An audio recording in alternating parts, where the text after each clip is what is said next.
Chennai star one Tamil. பரமார்த்த குரு கதைகள். எப்படியோ அரசனை ஏமாற்றி மடநாட்டின் முதல் மந்திரி ஆகிவிட்டார் பரமார்த்த குரு. அவருக்கு துணையாகச் சீடர்களும் அரண்மனை ஊழியர்களாக நியமிக்கப்பட்டனர். நம் குரு முதல் அமைச்சர் ஆகிவிட்டதால் இனி கவலையே பட வேண்டாம் என்று சந்தோஷம் கொண்டனர். 5 சீடர்களும் ஒரு நாள், நமது நாட்டு படை பலம் எப்படி இருக்கிறது என்று பரமார்த்தரிடம் கேட்டான் மடமன்னன். இதுதான் நல்ல சமயம் என்று நினைத்தார் பரமார்த்தர். மன்னா, உங்களிடம் சொல்லவே நாக்கு கூசுகிறது. நம் நாட்டு யானைகள் எல்லாம் பட்டினியால் வாடி இளைத்து பன்றிகள் போலாகிவிட்டன என்று புழுகினார். சீடர்களும், ஆமாம் அரசே, இப்படியே கவனிக்காமல் விட்டால் போரில் கட்டாயம் தோல்வியே ஏற்படும் என்று ஒத்து ஊதினார்கள். அதைக் கேட்ட மன்னன், அப்படியா, 2 யானைகளை இங்கே அழைத்து வாருங்கள் என்று கட்டளையிட்டான். மட்டியும் மடையனும் ஓடிச் சென்று 2 பன்றி குட்டிகளை அரண்மனைக்குள் ஓட்டி வந்தனர். அதை பார்த்த அரசன், சே சே, பார்க்கவே சகிக்கவில்லையே, இவையா நம் நாட்டு யானைகள் என்று கேட்டான். முதலில் மடமன்னனுக்கு கொஞ்சம் சந்தேகம் ஏற்பட்டது. இது யானை என்றால் தும்பிக்கையைக் காணோமே என்று கேட்டான். மன்னா, எல்லாம் முதலில் தும்பிக்கையுடன் இருந்த யானைகள்தான். பட்டினி கிடப்பதால் உடலும் மெலிந்து விட்டது, தும்பிக்கையும் சுருங்கிவிட்டது என்று விளக்கினார் பரமார்த்தர். இவை மறுபடியும் பழைய உருவம் அடைவதற்கு என்ன செய்ய வேண்டும் என்று கேட்டான் மடமன்னன்.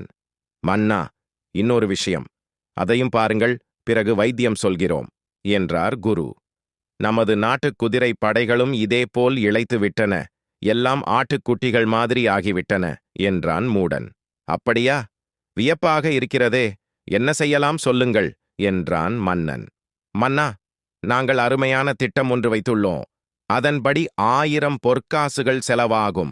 அந்த 1000 பொற்காசுகளையும் எங்களிடமே கொடுத்து விடுங்கள். நாங்கள் எல்லாவற்றையும் பழையபடி குண்டாக்கி விடுகிறோம் என்றனர் முட்டாளும் மூடனும் மடமன்னன் பெரிய கஞ்சன். அதனால் 1000 பொற்காசு செலவழிக்க மனம் வரவில்லை. வேறு ஏதாவது யோசனை இருந்தால் சொல்லுங்கள் என்று கட்டளையிட்டான். சே, நம் திட்டம் எல்லாம் பாழாகிவிட்டதே என்று வருந்தினார் பரமார்த்தர். சீடர்களுக்கும் ஆத்திரமாக இருந்தது.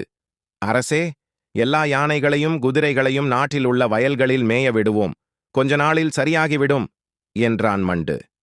இதை வேண்டுமானால் செய்யலாம் என்றான் மடமன்னன். பரமார்த்தரின் ஆணையின்படி மடநாட்டில் உள்ள பன்றிகள் ஆடுகள் அனைத்தும் அவிழ்த்து விடப்பட்டன.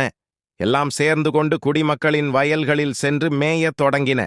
2 நாளில் எல்லா வகையான தானியங்களும் பாழாகிவிட்டன. அடுத்த மாதமே நாடு முழுவதும் பஞ்சம் ஏற்பட்டது.